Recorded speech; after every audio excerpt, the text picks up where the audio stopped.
Well, what is going on, Notre Dame fans? Mike Singer live on the Blue and Gold YouTube channel. Sorry, multitasking over here. Let's talk a little Notre Dame football. I'm live, and I really don't have anything specific to talk about. What we're going to talk about is whatever the heck is on y'all's mind. Call into the show if you're watching live with us, of course. If you're watching back, you're not going to get to talk to me. 605 313 5550. Access code 504-9450 pound. And that is a pound. That is not a hashtag. Hold on, I just got to tweet this out. All right, Mike Stinger is live. All right. So that says 2025. I tried to schedule a tweet from the Blue and Gold account about this, and it didn't send out. You know why? Because it was for 2025. That would make more sense. Okay. All right, that's sent out now. Yeah, I got a low taper fade, guys. I did. Okay. Let's see if we got any calls in so far, and we don't. So this is going to be a very boring show if I don't get any calls. Here's the college football playoff quarterfinals. Ohio State, Oregon. Many people think that this is the two best teams playing each other. I don't hard disagree with it. I'm just going to be completely honest. It's not a terrible take. Oregon is incredible. I think they're the best team in college football. That doesn't mean that they're going to win the national championship because the best team doesn't always win. But they definitely have had the best season to this point, and it's not particularly close. Ohio State seems to be playing really well right now after the Michigan game. They looked fantastic against Tennessee, and that Volunteers team was a really good one. I still personally have Oregon getting by Ohio State, but I think that is going to be the game of the quarterfinals. I think Texas beats Arizona State by a couple touchdowns. That one's not going to be that much fun, to be completely honest. Same with Penn State, Boise State. Boise State, good team. Just don't see, Boise State putting up a big fight there. So Penn State probably by 20 points or so. Penn State playing in the Final Four. Getting SMU than Boise State's crazy. And then Notre Dame, Georgia. Old Notre Dame, Georgia. So I'll ask Mark with glasses who just called in. Who you got, Mark? Notre Dame or Georgia? I got Notre Dame. I'm thinking 31-24. High scoring. Why high scoring, Mark? I don't know. That's just the score I came up with. Okay. I think it'll be a kind of opened up, mistake-filled kind of game. But going into this game, I kind of always tend to think about worst-case scenarios. Oh, do you, Mark? Mark? Well, you don't say. My question to you and maybe the chat would be like worst-case scenario. If the run game is getting stuffed and Riley Leonard is throwing his dumb passes right to the other team that we've seen him do at times this season.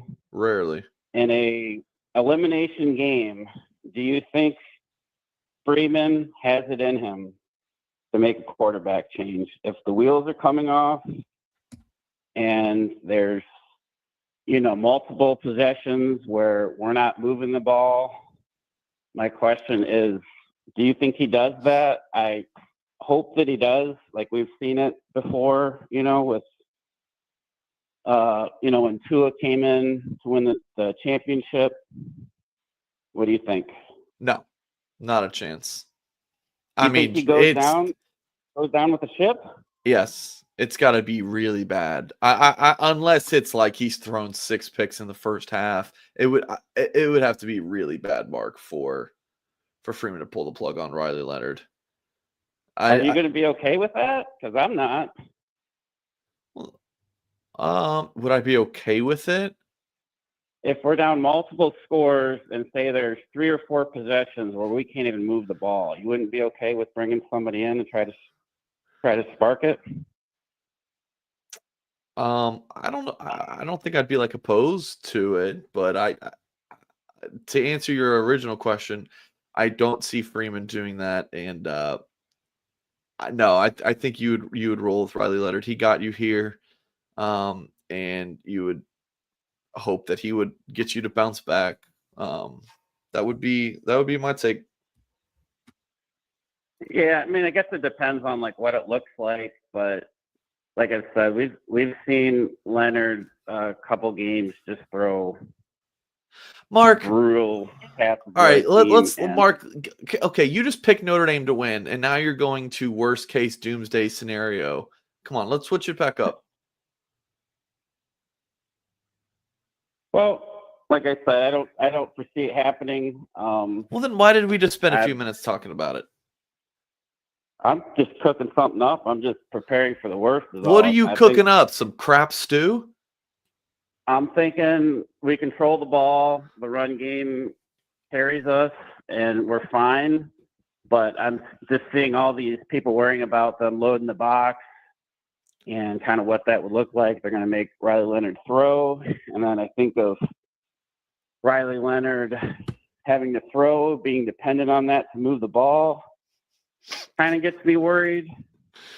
But I don't foresee them completely shutting the run down. So, again, that's why I have them winning. I'm just like in my mind thinking of every which way this game could go, and I'm thinking what it would look like if we have the inability to run the ball. Yeah, if Notre Dame, this is personally how I see it going, Mark. I think it's going to be a 6-3 lead for one of the teams going into halftime. I truly do.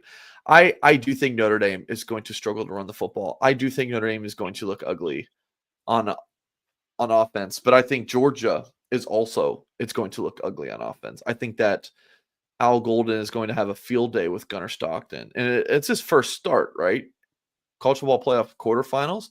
I think it's going to be ugly. I think it's going to be low scoring. I think it's going to end up being in the teens. Riley Mills being out, I truly do feel like is a big loss for the Fighting Irish.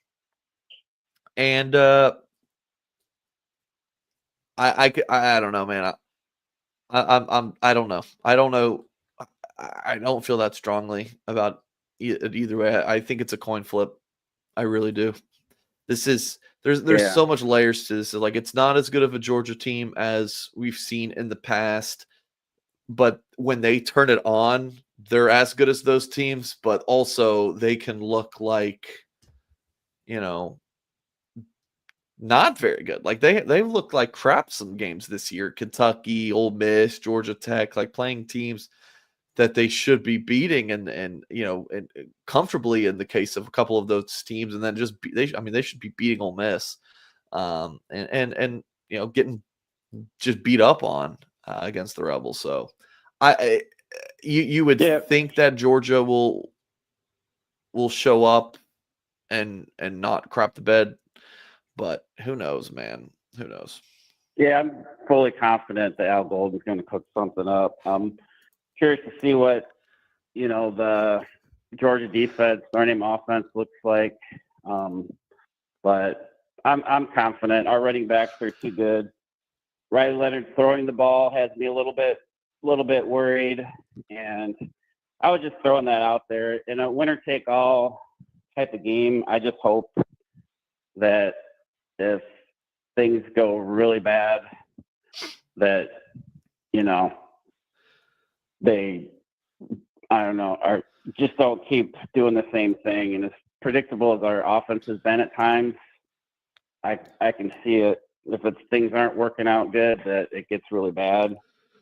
But like I said, I got them winning 31-24. There's just no I way. expect a close game, and No way it's 31-24. What's the over-under at? Let's see.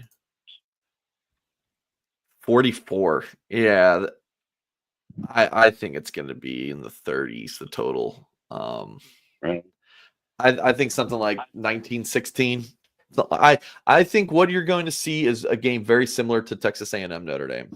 It's going to be very similar to that. It's going to be ugly. I think you're going to need Riley Leonard and Jeremiah Love to just will you to win. I think Jordan Faison's emergence in the Indiana game, that gives you some, like, a little confidence, a little optimism in that receiver group. Yeah, I right now, if I had to do a pick, I'd say something like 19-16 Notre Dame, something like that. All right. Mark? That's all I got. Sorry this didn't go so good. I love you, Mark. Who the hell is Ice Spice? Oh, it's Mark with glasses, everyone. 256, we're going to you in just a minute. Mark, that was not a bad call. Just going to first thing we want to go to is Notre Dame winning 31-24, and then saying, well, what if, should we pull Riley Leonard if it goes bad? Come on, Mark. So we got 256 coming up, and then an open queue. So we'll go ahead to 256 again, folks. Call into the show 605-313-5550, access code 504-9450 #. And when you call in, I'm able to add you to listen to the conversation that I'm having with someone already. So you don't have to have the show open and the queue. So, all right, we'll go over to 256. What's your name, man? Oh my God, my name's Steven. How are you doing today? I'm good, Steven. What's going on? Where are you I'm calling so from? excited to talk. I'm calling from Huntsville, Alabama.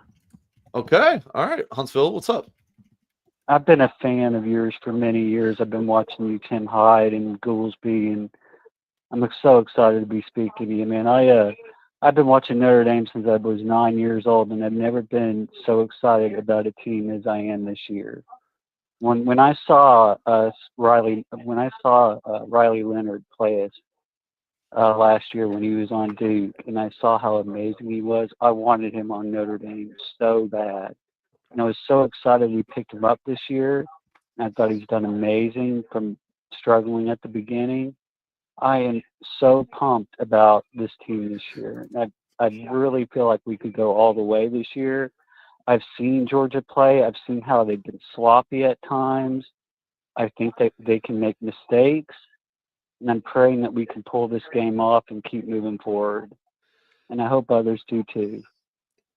Steven, first, I'm glad that you enjoy the shows and everything. What's your score prediction for Notre Dame, Georgia? I think it's going to be low scoring. I think it's going to be 20 Notre Dame, 16 Georgia. Okay, yeah, I'm 19-16, so we're right there. I have another question for you, Steven. So you've been watching me and Tim for a while, you said? Oh yeah. I'm putting you on the spot here, so if I understand if you don't have an answer. What is the thing you've disagreed with the most that Tim Hyde has ever said? Has anything just jumped to your mind that's like, man, Tim Hyde, I could not disagree with you more? Not really. I mean, I agree with a lot of Tim's takes, Mike Gould's takes. I'm kind of I can't think of anything off the top of my head, actually, really. Well, then, Steven, you're not as bright as I thought you were. Oh, my goodness. No, I try to appreciate everybody's opinion. That's one thing I've always learned in life is you've got to really listen to everybody, take everybody's judgments on what they say and what they view, and just make your own opinions from there. I try not to judge anybody's takes. Fair enough, Steven. What else is on your mind, man? Oh, nothing. That was it. I'm just very happy that I got to speak to you today, and I hope you enjoy the rest of your day. Go Notre Dame. All right, Steven from Huntsville. Appreciate you calling. Thank you. See, this is why we do the call-in show. You get a great call from Steven to offset the terrible call from Mark with glasses. Here are our college football playoff predictions from Andy and Ari over at On3. Andy has Boise beating Penn State. Listen, guys, we are due for an upset. I thought we would get one in the first round, kind of. I had Notre Dame, I had Clemson beating Texas. I didn't really believe it, but it is the only spot that I saw an upset. I didn't think Ohio State was going to lose to Tennessee.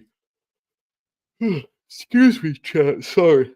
I obviously didn't see Indiana beating Notre Dame. I thought Penn State would roll by SMU, which was a really, I don't know if you want to call them overrated SMU, but I just didn't think they belong there, to be completely honest. Although, I don't think the team belonged there, but the resume did over Alabama. This is a different discussion for a different day. I thought Texas and Clemson was the only game where I could see an upset personally, because I liked Ohio State over Tennessee. Didn't see a blowout like that. So we're due. We are due for an upset. Would it be Boise State? Boise State over Penn State?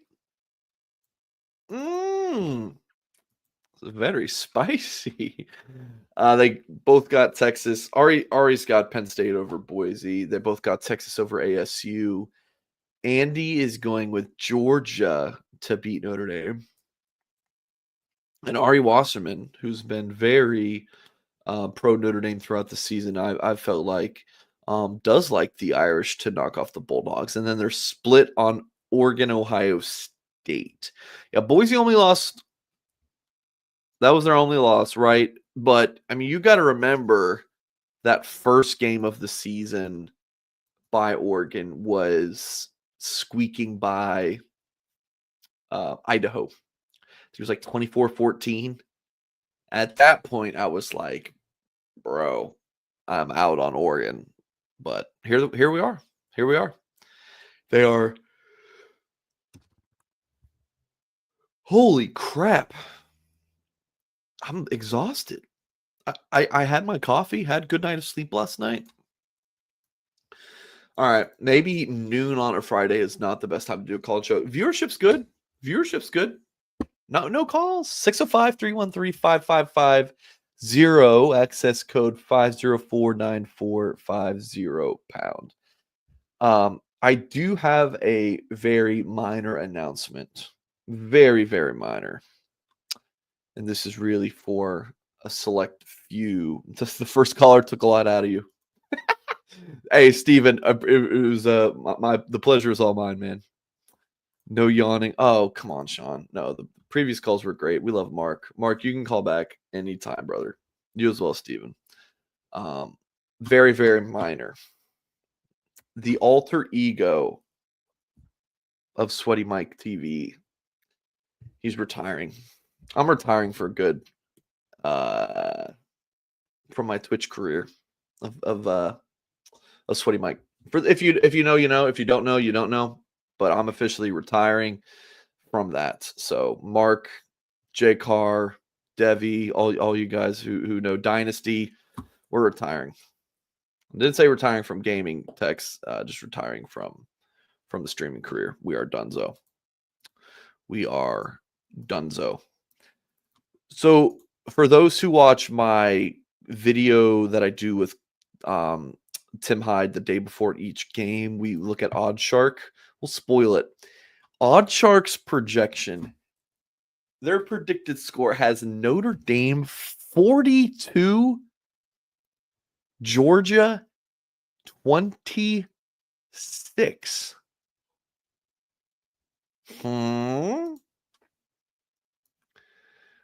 42 to to 26.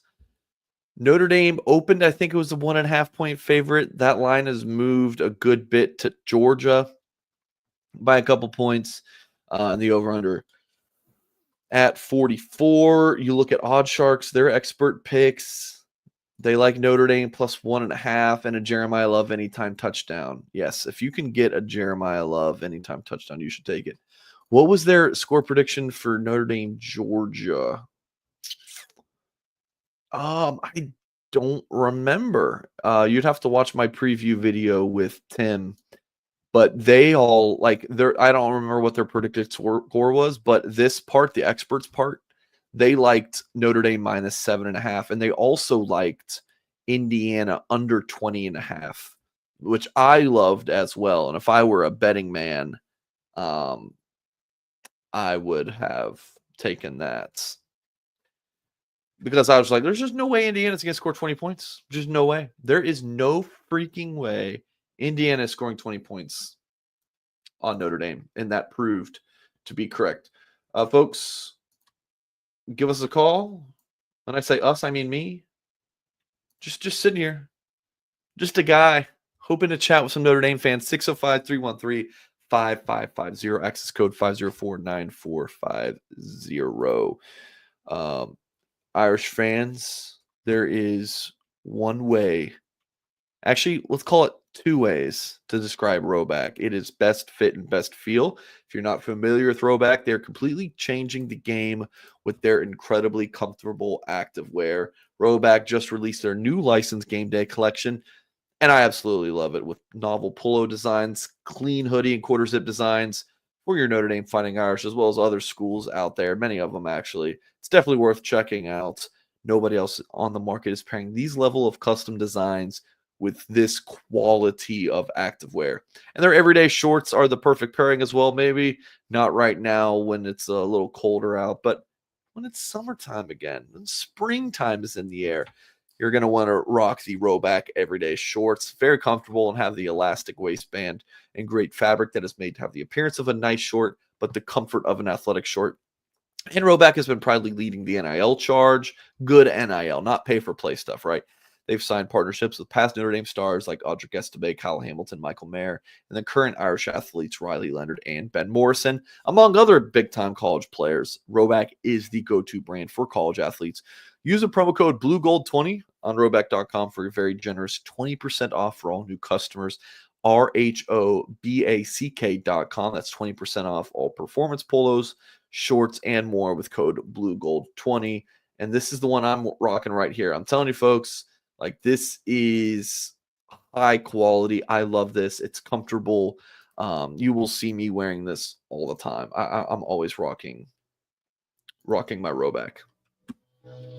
Quick story time. When I was a senior in high school, I was the student leader of my high school's Fellowship of Christian Athletes, and we really struggled. I remember when we started it, we would have like 20 or 25 kids show up, and after a few months, it really started to die down. We would have like 2 or 3 kids show up, right? And I remember one week I was supposed to deliver a message, and I was like, man, I'm not going to prepare anything because there's no way anyone's going to show up to this. We were going to get 2 people, and then we're going to cancel it. We've done it like 2 out of the last 3 weeks. I want to say it was like it was a holiday or something like that. That I didn't expect anyone to show up for FCA that day, right? We had like 8 people show up. I sit in the chair, and I am supposed to be delivering some kind of message for this FCA group. I sit down, and I have nothing. They're all looking at me. They're ready for me to tell them something. And in my mind, I had absolutely nothing. That moment of how I felt is how I feel right now.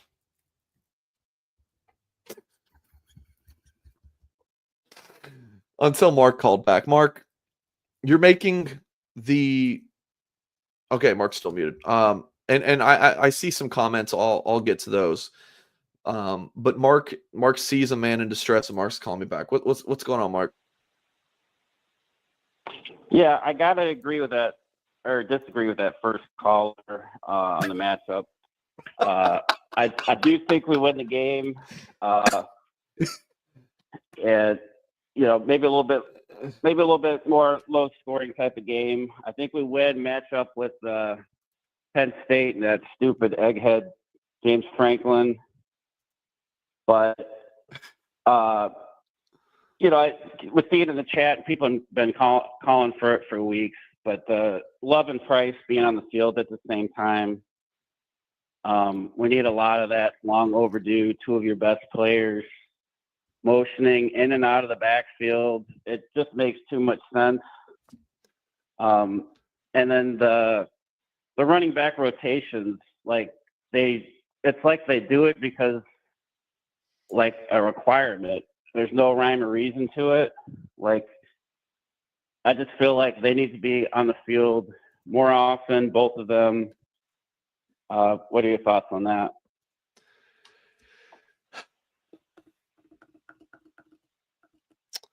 I mean, it's one of those things. Would I like to see it? Sure, yes. But we haven't. What makes you think that we're going to see 22 personnel when we really? I mean, how often have we seen 22 personnel all season long? I mean, I don't know if I have PFF logged in on this computer that I'm on. I do. I think in PFF there's a way to see formation by team. Let's see. But I would I like to see it? Sure, but I just don't think we will. Yeah, I just remember in the summer, they would show these clips of Love constantly in and out of the backfield and a lot more misdirection, and they haven't done any of that. Mm-mm. No. Yeah, I mean, it would have been nice to see, Love as a pass catching option here and there. And I don't know, man. The usage for him has been puzzling all season long. I get why he didn't have more rushing attempts against Indiana with him having his flu game, but yeah, it still was strange watching Notre Dame throughout the season and be like, oh, they're like, I think he's gotten. I said this in a recent show. He's eclipsed 15 carries once or twice all season. So I don't think Notre Dame's going to really do anything too differently. They're going to do what's got them here. I think for Notre Dame to be able to move the ball, they're going to need Riley Leonard heroics and Jeremiah Love heroics, and maybe for JD Price to break one here and there. I don't think it's going to be pretty. We just had a caller who hung up because they were tired of hearing Mark. We just had someone else call in and then they left. Oh shit! I'm sorry. Oh well, we got someone else in. Instances where Love, they had a great drive with Love, and then they make the running back rotation, and it's like he had 4 or 5 carries that possession. I'm like, what are we rotating for? Rotating for the sake of it? Yeah, Steven said over/under 20 carries for Love versus Georgia. I mean, again, we haven't seen him go over 20 all season long. I just don't expect it to change now. Looking at the playoff path beyond Georgia, if we beat Georgia, hardest, easiest road. I think it'd be sweet. Notre Dame, Ohio State, the Natty. 3rd time's a charm. Okay. That's my prayer that I want to see. But obviously, you would say Boise State's a little bit easier than Penn State. Yeah. I mean, you beat Boise, or if Boise beats Penn State, it's like, well, damn, are we underestimating Boise? The thing about Ohio State is if they beat Oregon and then beat Texas, man, then Ohio State's really cooking. They'll have just beaten Tennessee, Oregon, and again, likely Texas. I wouldn't want to play them. I wouldn't want to. I mean, That part of the bracket is just brutal. Yeah, I have a feeling Ohio State's going to beat Oregon. Yeah, I mean, I don't disagree with that. I think it's a coin flip kind of a game, and I personally lean Oregon, but Ohio State they're so talented, and they seem like they're kind of putting it together, and they're rallying after that Michigan loss. So yeah, that's how I see it. Okay. All right, well, thanks for taking my call. I'll call you back in a little bit. Thanks for saving me, Mark. All right, we're going to 502, man. Is that L1C4 country? 502? 502 is U of L country. L1C4. Louisville, Kentucky. Yeah, I know. Yeah. L1C4, Oh, Louisville right. first parts forever. I don't know what you're talking about. What's your name, Anyways, man? hey, thanks for taking my call. That's Arturo. Okay. Your caller ID says Arthur, so I'm just going to put you in as Arthur. That's fine. Quick question for you. Okay. This season, what has that done to Notre Dame's recruiting stock this season? Like, how would you characterize it? Like, good question. Triple digits. Sorry, you cut out for a second. What'd you say, Arthur? Hang on. You still Bueller? on? Bueller? Stupid Bluetooth, my bad. You're good, dog. Yeah. What has it done? What has it done for, next season, the season following? Yeah. In your opinion, you're a recruiting guy, right? Yeah, I am. So that's your main shtick. So okay, so what has it done? That's like past tense, right? Like nothing yet. What will it do for 2026? If Notre Dame beats Georgia, right, and then beats Penn State, now you're reaching the national title game. I do think it gets another caliber of prospect who maybe, if Notre Dame offers, 20 of the 25 5-stars or whatever, and before maybe only 2 were interested, now maybe 6 or 7 are interested. That's a very just kind of raw generalization, but that's maybe an example to use. Like, I think it just opens the eyes of more prospects. Like when Deion Sanders goes to Colorado, no big time recruits were talking about Colorado. It was a doormat of the Pac-12, right? Colorado's terrible. But then you get Deion Sanders in there, people are paying attention anymore. To a different scale and degree, like Notre Dame, I think making a college football playoff run, I think it starts to attract a different type of athlete to Notre Dame. Maybe someone who does have good academic, just they're good in their grades and everything, but they weren't interested in playing at Notre Dame because they don't want to go play in Indiana. Well, now I think you could start to attract more kids because you've kind of proven yourself as a national championship contender. That would be my take. Yeah. All the years you've been covering Notre Dame, I mean, do you sense that there's a bit of a renaissance going on within this program and nationally with Notre Dame recognition? Or am I just drinking the Kool-Aid? Renaissance. Meaning like taking back to the old days of Notre Dame greatness and the beginning, because we had some decent years, but I just get a sense that momentum is building. How old are you, Arthur? Like that, I could be drinking the Kool-Aid. How old are you? I'm 57. You sound like a young guy. 57. Thanks. Okay, so I'm 31, right? So I'm on the younger side. So I wasn't for the 88s and the 93s is where I was born in 93. So I can't really speak to the whole lot on that. And my generation is more of, it's been sad. Now the calls are just flowing in. I've got 3 people queued up. where were you guys all 10 minutes ago when I was struggling? But it does seem that like when you hire Marcus Freeman, it's to kind of bring that swagger, that cool factor to Notre Dame. And now that's not just talk anymore. You're seeing the results on the football field. So yeah, I would say yes. You're starting to, renaissance might be not the right word, but I feel like you're starting to see a little bit of a switch. Yeah, for sure.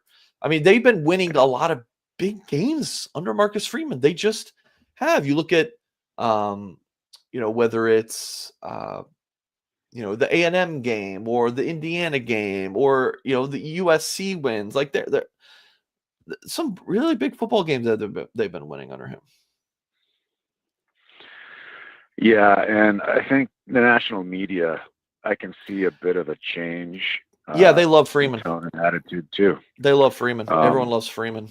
He's a very likable guy, and it helps when you have like a Jeremiah Love, because people can look at Jeremiah Love and see the way he runs and be like, yeah, that is not the Notre Dame running back like that I think about when with the Irish in the past several years.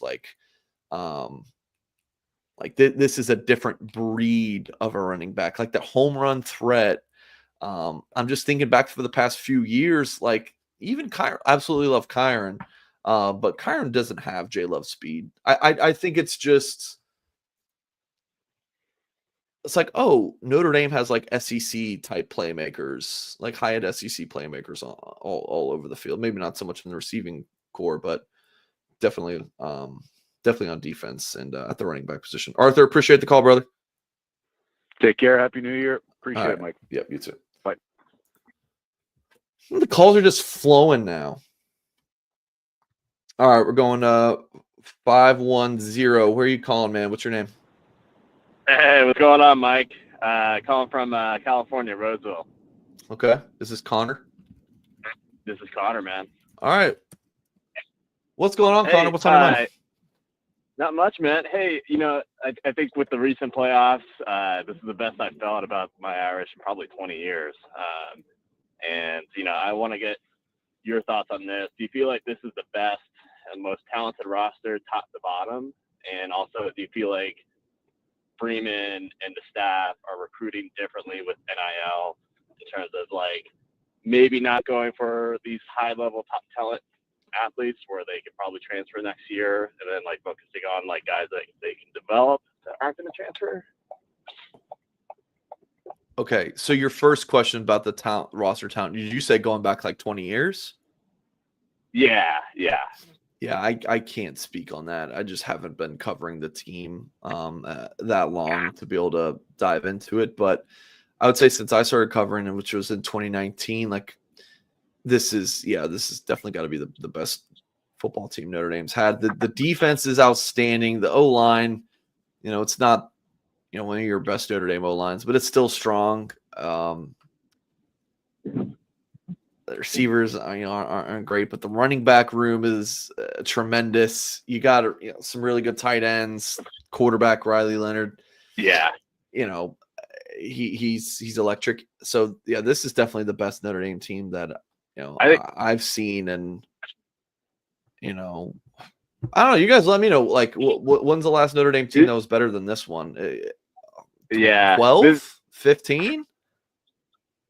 I think for me, it's like when I see Jeremiah Love play, he's the best athlete I think I've seen on Notre Dame's team. It's like one of those guys that you see like on an Alabama, right? Or like a generational player. Yeah. So yeah, he is for as special as like Karn was and Audric, like love those guys, but Love is, he's just dynamic. And again, I love Kyron. Like Kyron probably would like. Tough. It's gonna be tough for J Love to be a better pro than Kyron because Kyron's just so damn good. But he's a stud. Yeah, he's a stud. I don't want to say like, Singer doesn't like Kyron Williams. I love him, but yeah, J Love's just a little bit of more of a dynamic athlete. Like he's just special, man. The sky is the ceiling for him. Yeah, totally agree. Oh, and then you had the question about the portal. Can you ask that again?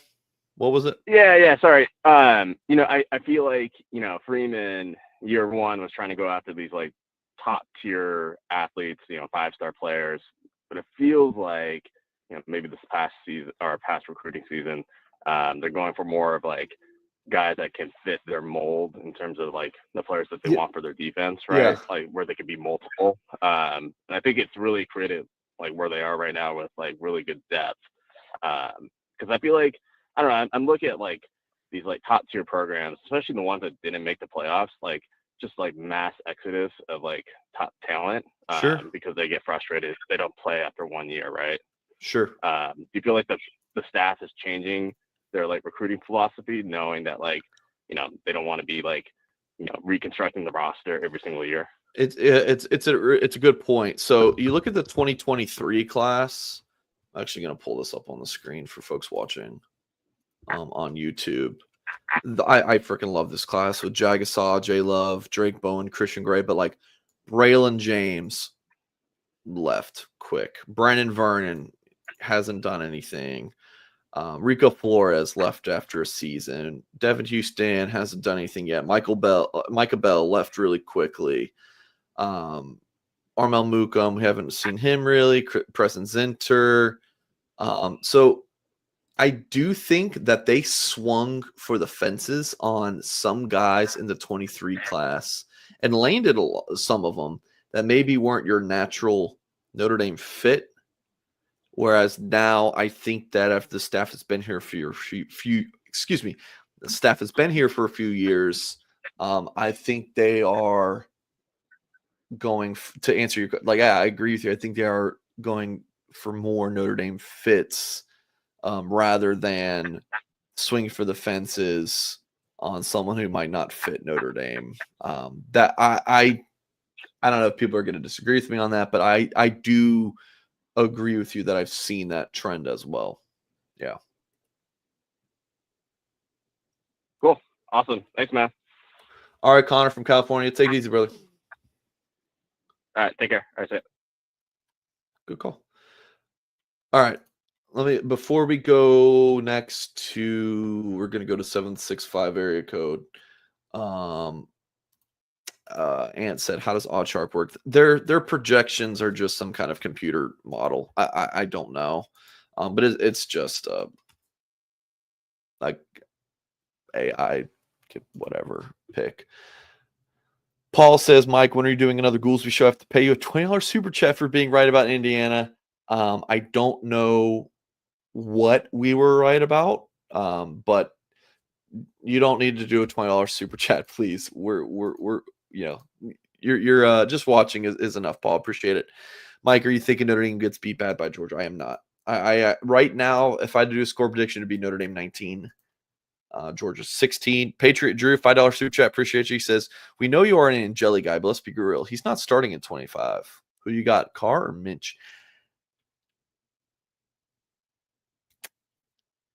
Right now, where's my tinfoil hat? Damn. I keep forgetting to do that. Right now, if you said Mike, who's Notre Dame starting quarterback in 2025? Right now, subject to change, because I already said before I think it would have been CJ. Right now, I think it's Steve. Jonas says portal QB. Maybe I don't know. Freeman said no, we're not doing that, but who knows? Maybe he changes his mind. I don't know. But right now, I think it's Steve. 765. What's your name? Where are you calling from? Hey, Mike. I'm Griffin, and I'm calling from West Palm Beach, Florida. Griffin? And how you doing? Yeah. Okay. Yeah. So you're not West Palm Beach Pat then, huh? That's No. All right, Griffin, what's going on, man? So I have a couple questions. So my first one is, how do you feel about our D line when we have to go up against Georgia since we don't have Mills? So I just had to check my phone to see if you were the Griffin I had on my phone, because I feel like he's from that area, but it's not. Yeah. I'm nervous. That is the biggest thing. Like, that makes me more nervous than Riley Leonard and Georgia just putting 8 in the box, 9 in the box, and saying, "Okay, Riley, beat us deep. Throw those deep balls to Bo Collins and Chris Mitchell and Jaden Thomas. See how that works out for you." I'm more nervous. Like, that is the scariest thing, because it's not just you lose an All-American like Riley Mills. It's Yeah. you have to play Cross, Heinisch, Mhm. and Rubio a lot more. Like, your rotation goes down to 3, and I just don't think that the other interior defensive linemen that they have on the roster are ready for this moment. I don't think we're gonna see. Maybe you could get, like, I don't know, if like an Armel Mukum does like 5 to 10 snaps, maybe they just kind of throw a body in there, but it Yeah. makes me very nervous. Like, this could be a game defining kind of thing that, we talked about this with Tim Hyde the other day, like, actually it was just last night, that Georgia, like, their strength is on their interior of their offensive line. So if Georgia is just able to impose their will on a Notre Dame front that just is decimated with injuries, even going back to, Botello and, what they've suffered on the DM, Bubakar Traore. I'm nervous, Griffin. I really am. I was feeling Notre Dame going before the Mills injury, like right after they beat Indiana. I was like, all right, I got Notre Dame to beat Georgia. Yeah. Now it's a little bit more, I don't know. Like, I think the Mills injury is that big of a deal. Yeah, I agree with you too. I just want to watch that like Kate Ryler's guy. That guy's like huge. I'm just like really worried about him. You know what I mean? Who was that? Tate Radulich. Isn't he like the right guard? Yes. On Yeah, that's Georgia? yeah, that sounds right. I remember following him as a recruit as well. Yeah. That sounds right. Yeah. Yeah. Also, like I have said, one more man, question. Yeah. It's going to be a tough test, but I just think that Notre Dame squeezes out a win like you saw against Texas A&M. That's what I'm thinking right now. Yeah. A win is a win, no matter what. Yeah. Yeah. I got one more question. So when Notre Dame's in like 3rd and longs and stuff, do you feel confident with Riley Leonard like passing downfield and Nope. stuff? Nope. Yeah. I don't feel confident either. No, That's what I'm just worried about. I haven't all year. All right. Now that you just said that, let me go back to PFF, brother. I don't know if you still have the stream pulled up, but we can take a look at this together. So, passing pressure and depth. All right, hold on. Let's take a look at this. So this is all season long. He has, again, all season long, 7 plus 8? 15. 15 completions of 20 plus yards. And we've played what, 14 games? Is it 14? Yeah. Notre Dame's what, 13? No, I think it's 13. Yeah. No, we're 12-1. 12-1. Yeah, you're right. So in 13 games, he has 15 completions of 20 plus yards. Yeah. I don't know, because between like, hold on, Griffin. Between 10 and 20 yards, 19 completions between the numbers. That's not a lot. That's barely 1 per game. Yeah. It's not. But here's what I do feel good about. Mm-hmm. Notre Dame being able to get into 3rd and 6 or 3rd and 5, and Riley scrambles. I've never felt more on opposite ends about a player than Riley Leonard. His throw to Jordan Faison against Indiana, where he shimmies in the pocket, gets hit, throwing off balance, delivers a freaking dime. I was like, who the hell is this guy, Griffin? I haven't seen him all year. That throw is beautiful. Yeah. If he can do that, great. But otherwise, I'm on one end. Pushing the ball downfield with him, no bueno. But when he gets outside the pocket and he's running, bro, he is outstanding. He can, make plays with his arm when he gets outside the pocket.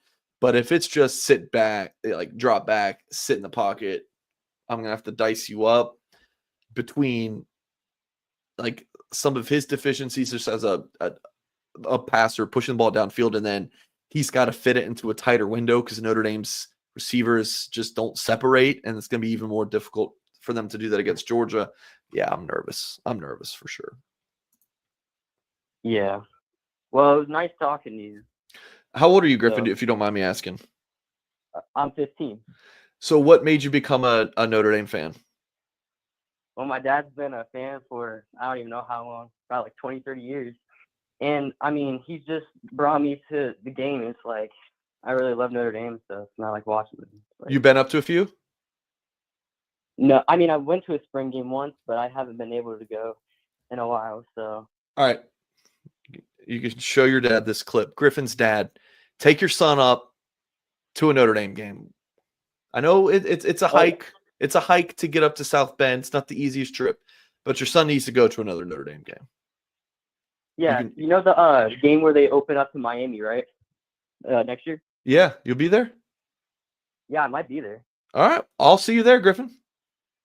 All right. See you there. Nice talking to you. All right, you too, Griffin. Are we going to talk about – listen, when I said that, I thought it was going to be like 18, 19, right? We're going to talk about how Griffin from West Palm was a far superior caller than the first one we had. Now, the third caller we had was decent, but the first caller, that Mark guy, I mean, Mark had nothing on Griffin.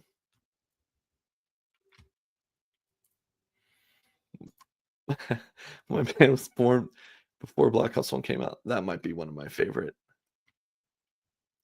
games of all time. That was great. All right, we got 2 callers left, and then I'm getting out of here. Wow, what a great end to the show after just a slog in the beginning of it. We're going to 602. What's your name? Where are you calling from? What's up, Mike? This is Corey. I'm in Tempe, Arizona. Okay, Corey, in ASU territory. What's going on, man?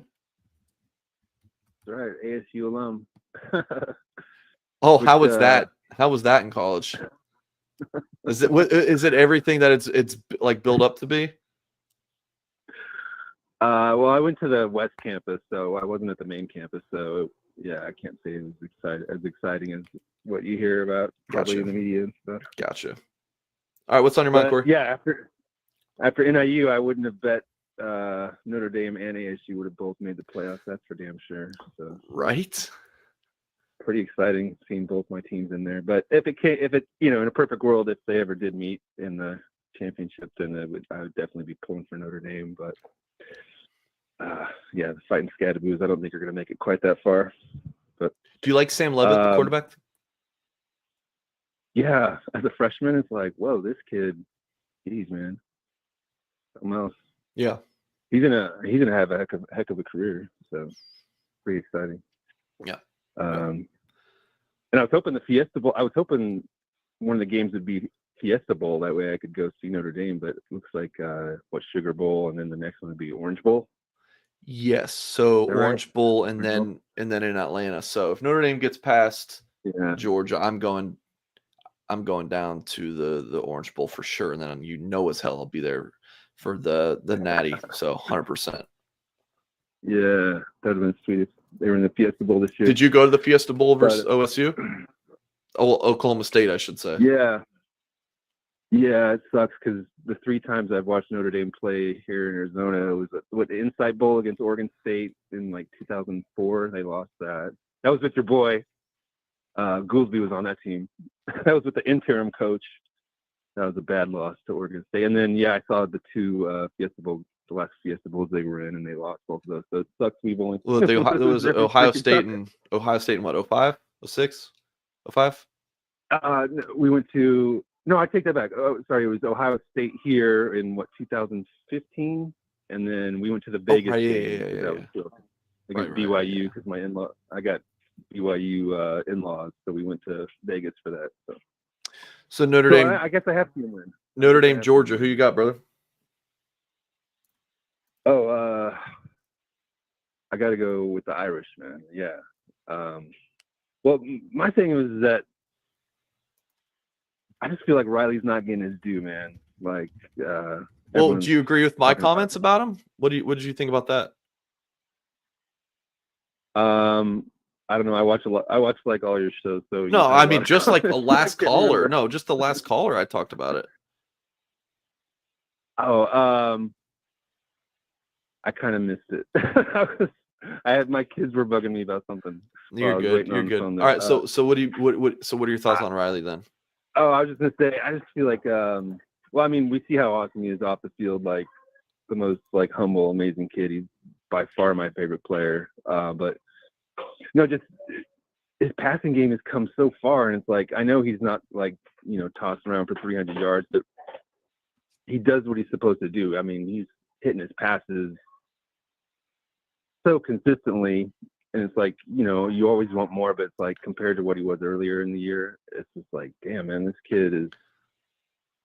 I think he's a great quarterback. Yeah. I'm really impressed with the kid, and I think he can take us a long ways. And of course, he's always got his legs if things break down, and I'm sure they will have some breakdowns against the Bulldogs there. But like, yeah, this kid, he can take us. He can take us the whole way. I think. I think he's got the skill set, and I've just been so impressed with his passing game. And if they did end up winning the whole thing, I think people are going to look back and be like, "Oh man, like, why were we so hard on this kid?" And like, build him a statue, like a statue. If they win the national championship, I want a statue of like Leonard and Freeman embracing after winning it or something like that. Yeah, just do the statue, like do it the next day. Fly someone in, build it, whatever. I agree. Like I think, look, whenever you have any struggles offensively, people are going to blame offensive coordinator and quarterback.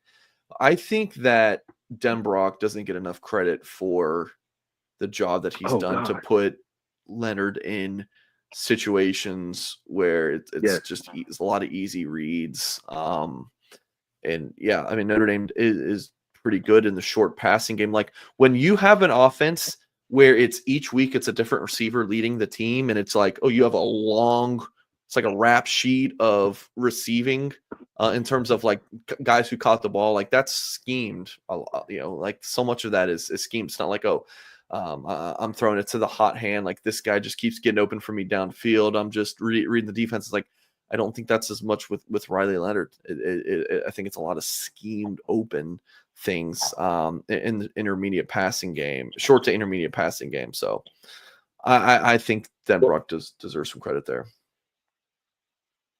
Oh, there's no doubt about it. Him and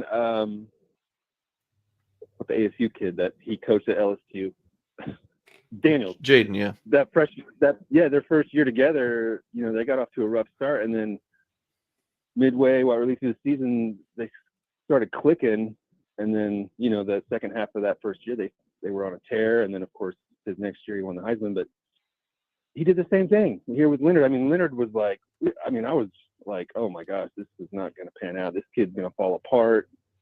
He's going to lose all his confidence. And then, you hear about him doing all these meetings together every day and all this. And it's like, Denbrock got on the same page with that kid. They got synced up, and then they've just been balling since then. And he is a very easy kid to root for. Like I think like just kind of that goofy fun kid that you see in the press conferences, like that's him, man. Like he's just a fun kid to be around from everything that I've seen and heard about him. Oh yeah, he's my favorite player we've had in a long time. And then it's funny, we were watching the game the other night, the Notre Dame game, which by the way was so electric. I mean, the NBC broadcasts are pretty lame, the production and everything, and we all rag on ESPN. I'm not a huge ESPN fan, but man, they brought it that night. It was so electric, and even all the national pundits were saying how electric and amazing it was having that opening playoff game there, and how scenic and iconic everything was. And I was just like, whoa, it was like a whole long day commercial for Notre Dame, and we got to see the walkout and the bands, and they really killed it on the coverage there. Yeah, that was great to see. But my son was saying, he's like, he made some comment. He's my son's like 19, my oldest, and he was saying, he's like, Marcus is so boring, man. And I was like, you know what? Marcus can be very boring at times. Like, he's the hardest worker. Like, I can't think of a coach that outworks this guy, and I'll take that any day. And like, his passion and love for Notre Dame are off the charts. Like, I'll take that any day. You know, like, he connects with the players. Like, he has relationships with all the players. It's like, I don't care if he comes off as boring or just kind of, you know, typical coach speak answers. When you see him do his locker room speeches, Yep. he gets hyped, man. Like, when you watch Here Come the Irish and things like that, and they show behind the scenes of him giving them locker room speeches, you know, you see his energy just jump, and he starts, you know, he starts yelling and, like, you know, getting the team fired up, and it's like, all right, Marcus, you know, he's bringing it, you know. So I couldn't be happier with the coach we have, and I'm glad they didn't blow that Indiana game. Otherwise, you'd have everyone bitching about how bad it was that we gave him an extension, you know, extended his contract. If they had lost that Indiana game, we wouldn't hear the end of it. But No, yeah, it would not be a good look. Yeah. No, yeah, And, I think Freeman's a good mix of like stoic and fiery. Like when he gets fired, like, I don't know, when Kelly like pounds his fists on the table after that LSU USC game, like so much of Kelly just seemed like fake and forced. Like Freeman, though, like everything seems authentic. Yeah. Like it does. And in a world where so much seems fake for college football, like Freeman, everything he does, like legitimately, it does seem authentic. So. Oh yeah. And then you got Kirby on the other side, and I mean, obviously the guy is probably the greatest coach in the game right now, but it's funny, he reminds me so much of that remember those Dr. Pepper commercials before they started doing all the ones they got now with the college people? There's that Larry Culpepper character they had with the visor and the bad hair and the visor. And I was like, I always call Kirby Larry Culpepper because he reminds me of that dude with the stupid visor and bad hairdo, the little boy hairdo or whatever it is there. But, hey, Corey, appreciate you for calling in, man. Calling anytime, all right? All right, man. Love the show. Love you and Goolsby. And let's go get this one, man. We're gonna roll all the way. All right, Corey, take it easy, man. All right. Thanks, Mike. All right, good call. And last caller, 978. You've been very patient. 978, what's your name? Where are you calling from? Yes, my name's Leonard, and I'm calling from Boston. All right, Leonard from Boston. What's going on? I have two questions. I've noticed Notre Dame's recruiting more from New England more. Yeah. Connecticut and Massachusetts. I like that. And my second question is, I can notice the last couple of years we haven't been recruiting D linemen. I mean, now we're needing them with all these injuries that are happening. I see a big hole in that for next year too. Where's the question? I'm just kidding. I understand what you're asking, Leonard. Okay, so the New England recruiting, right? Especially this year with Will Black, they got their quarterback from there. You got the safety, Ethan Long, you got Matty Augustine. So that's what, 4 just in that area, and 3 from one high school. And then the 2024 recruiting class, just looking to get a refresher. I don't think there was any. You have the left tackle, and then you had the Gerby before from Central Catholic. Yeah, Gerby. Okay, so yes, Gerby. Sorry, I'm scrolling the commit list and I went by the first one. So yeah, Gerby Lambert, Boubacar Traore. Yeah, I mean, there is some really good football. 202 calling in. Got to deny you. This is our last caller.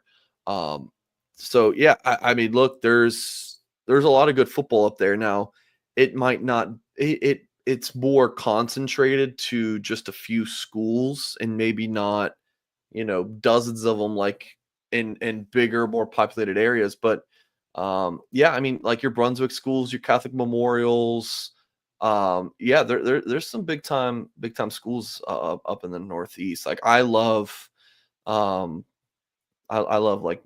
Jersey ball. There's really good schools in Connecticut and Boston and Massachusetts generally.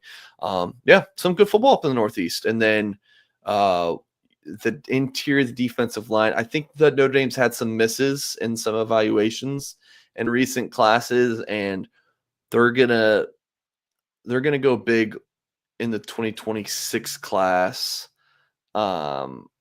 And they will hit the portal for D linemen, interior D linemen. I expect Notre Dame to take a couple of interior defensive linemen. That's at least my guess.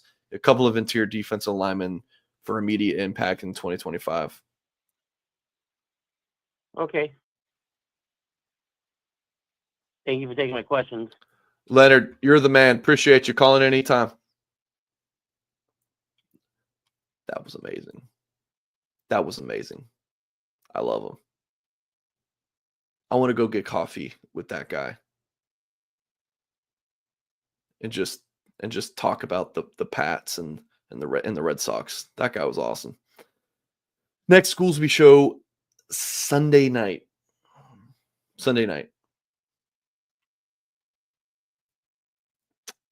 We will be there Sunday night on this YouTube channel. So that's it. That's it for this show. We're gonna end it there. That's gonna end the show. Hit the thumbs up, subscribe to the channel for more content. This is fun. I like doing the call-in shows. The thing about the call-in shows is that if I don't come prepared with content, it's a struggle if I'm not getting callers. But then we did later in the show. So started to heat up. I told some bad stories, but we got through it, and I appreciate everyone for tuning in. That's gonna do it. Yeah, Goolsby, we're not doing a call-in show with anyone else but yours truly. We're not. Dude, I can't even imagine what that would be like. No, yeah, we're not doing a call-in show with. I'll do the call-in shows. All right, guys. Hit the thumbs up, of course. Subscribe to the channel. And we'll see you guys Sunday night with Goolsby. That's the plan. And then I'm doing I actually recorded it yesterday. I got a video with a Georgia reporter. It's like a 10-minute video where we previewed things from the Bulldogs side of things. Really good stuff. And I think if you're a Notre Dame fan, you might just end up feeling better about Notre Dame's chances after you watch that video. So that will come out tomorrow around noon. Again, folks, hit the thumbs up. And as always, we will catch you next time.